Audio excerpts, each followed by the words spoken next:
So this is where we were, right? The Emery and Trist framework to org environments. Now, Emery and Trist, like I must have mentioned in the previous class, they have divided the environment into four parts. Okay, so what are those four parts? You have the placid random, you have the placid clustered, disturbed reactive, and the turbulent field. Okay. So now, if we were to differentiate to dur ki baat hai, let's try and understand the placid random and the placid clustered. Okay. Now, I think I had explained it in the previous class, but still to kind of jog your memory, placid random and and and placid cluster talk about more stable environmental categories, more stable. Okay. Now, placid random is considered to be the most stable, and the reason behind this is the term perfect competition. Perfect competition is, you please don't take it literally, but what we are trying to say that in the placid random category, there is a balance between supply and demand. So if there is a increase in supply, there is also a corresponding increase in demand. So that's how the balance in this environment category is maintained. And like I said, this is the most ideal. That is why you will not find many examples of placid random today. Okay, so this was their first category. So the idea here is that will you find this kind of a balance in supply and demand in the other three categories? Answer is no. Okay, so what does placid clustered mean? Placid clustered is different from placid random because of this one word that is called cluster. So in placid clustered, the meaning of the word cluster means group. Group, or what is called as coalitions in Emery and Trist's terms. So in placid clustered, you find the evidence of two kinds of coalition, and that is the first is a buyer coalition and the second is a supplier coalition. Okay. Now, the point here is that, when you discuss the placid clustered, you find examples of buyer markets or seller markets. Okay. So in markets where the number of suppliers are less and the number of buyers are more, the bargaining power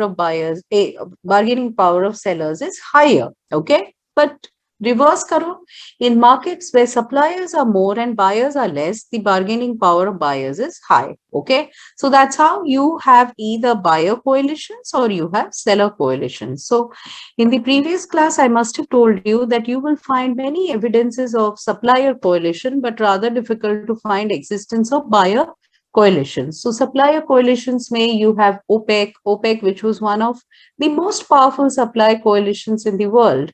Okay, so there are many such examples which you will find in the placid clustered environment. So if there is a question to you in the end semester exam or the mid semester exam that in which of the Emery and Trist categories will you find evidence of powerful coalitions and why do these coalitions emerge? Your answer should be placid clustered. And why would these coalitions emerge? Take a look at this. This is what I had shown you in the last class, that what is a buyer's market? These are market conditions that favor primarily a buyer. Okay.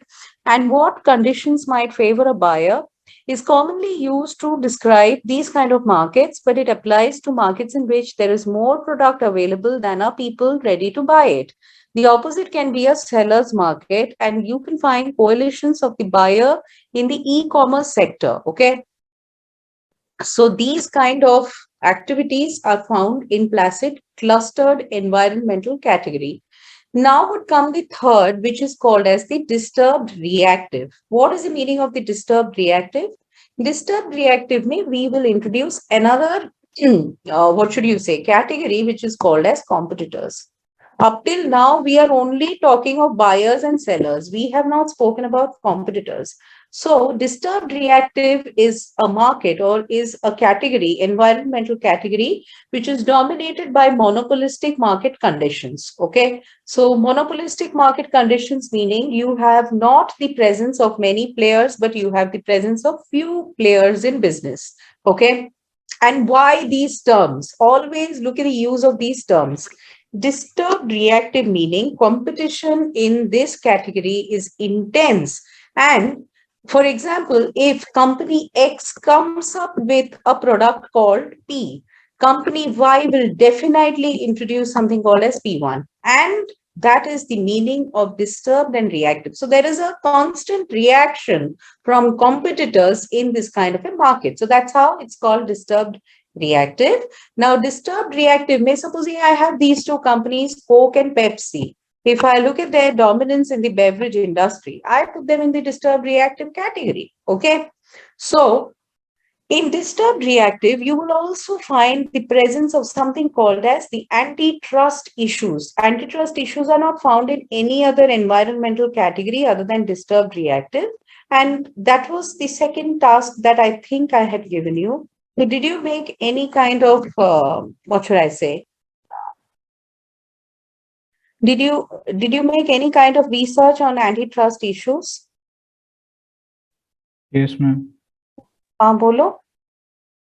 Yes, ma'am. It is means in 1880, Standard Oil control 90% of U.S. oil production. So in 1911, the Supreme Court, Federal Court of U.S. break down Standard Oil into different groups. So from that 1890, Sherman antitrust laws was passed, which is responsible for Mhm. this antitrust law. And the most Google is now currently facing antitrust in European Sudip, will Union. you just give me 1 minute, okay? Just give me 1 minute.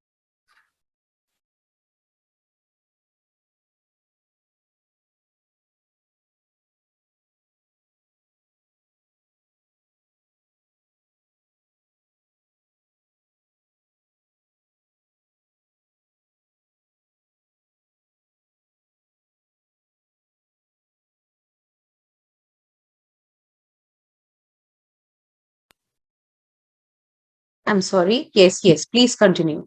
Yes, ma'am. Google is now facing antitrust laws in European Union and in US. We can just conclude antitrust law means it is passed against the firms which is responsible for limiting free competition in the market. Very good. Very good.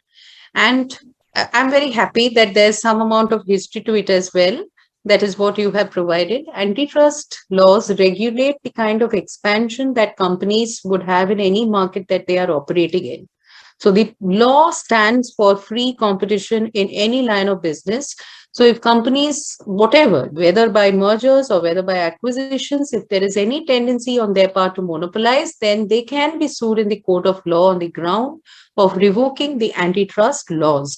So the question is, where, in which of the emery interest categories will you find the antitrust issues? That is once again in the disturbed reactive. Why? Because the disturbed reactive talks of monopolistic competition. Okay.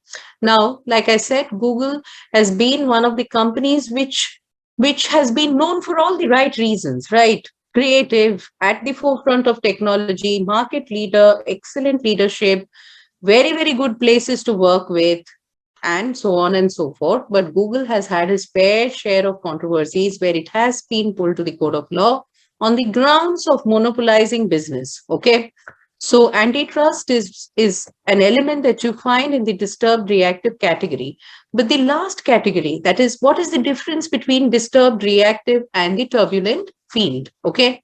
So the last category is where you have the maximum volatility in the environment. This is a highly unstable category.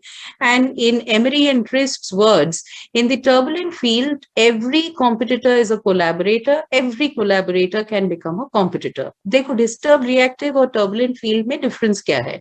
Disturb reactive में you know where the competition is coming from, right? You have few players who dominate the market and the competition between them is intense. But in turbulent field, you will not find that. Competition can come from anywhere. Okay. And ethical frauds. Okay. Any kind of moral dilemmas that companies face, these are all a part of the turbulent field environment. I have given you so many cases here For example, if you look at the Apple Samsung case before the drama had started between the two companies, I mean, they are fierce competitors to each other, but there was a long term contract between the two companies for Samsung's collaboration with Apple on the LED screens of the iPhone. And that's where the entire drama came about, that there was a claim from Apple that Samsung had plagiarized that design. And that's the reason why the lawsuit was filed. Okay, it was a patent attack. Now, the idea here is that can I compete? Can I collaborate with my competitor? Answer is yes. And these collaborations are found in the turbulent field environment to a great extent. Now, I can give you some other examples also. For example, if you look at poisoning of this poisoning of Tylenol, then Scientology's attack on Prozac, which is a drug by Pfizer, and hate sites like I hate McDonald's.com. By the way, you have many hate sites of the kind, not only for McDonald's, for many other companies as well. And they create a lot of volatility in the kind of competition that companies face. So that is all a part of the turbulent field. Now, poisoning of Tylenol is a very, what should I say? It's a very, very celebrated case in business ethics, which also should tell you that why Johnson and Johnson has been rated as one of the most ethical companies in the world for a long period of time. So Tylenol is a drug or a medicine which was produced by J&J. And in 1983, this was a case in 1983, but is still discussed in classrooms today. So in 1983, a strip of Tylenol tablets was found to be coated with cyanide. Okay, so the people who consumed those tablets died. So the investigations clearly showed that the poisoning had happened out of the warehouses of J&J. It did not happen within the J&J premises. So legally, J&J was in the clear. Okay, so the poisoning had happened at the source of distribution. So what is the claim of the company now? The company is in the clear. Company has got no moral obligations to those people who consumed Tylenol and died. But J&J's reaction was swift and severe. And what was that reaction? That the company called off Tylenol from active market for a period of 3 years. You can imagine what kind of loss that was even to a huge company like Johnson and Johnson. So these kind of cases are cases which are discussed in the turbulent field. So we start with a very, very stable category in placid random, and we end with a very, very volatile category in turbulent field. Okay. I would want you to kind of go through these examples. Many of them have been given here, and all of these examples, mind you, are very, very interesting. Okay. So now moving ahead, what are we expected to do in the chapter on environment? What are we going to read? That is the question, right? So if you look at the pointers for understanding the environment is always broken into two categories. One is called as the generic, and the other is called as the specific.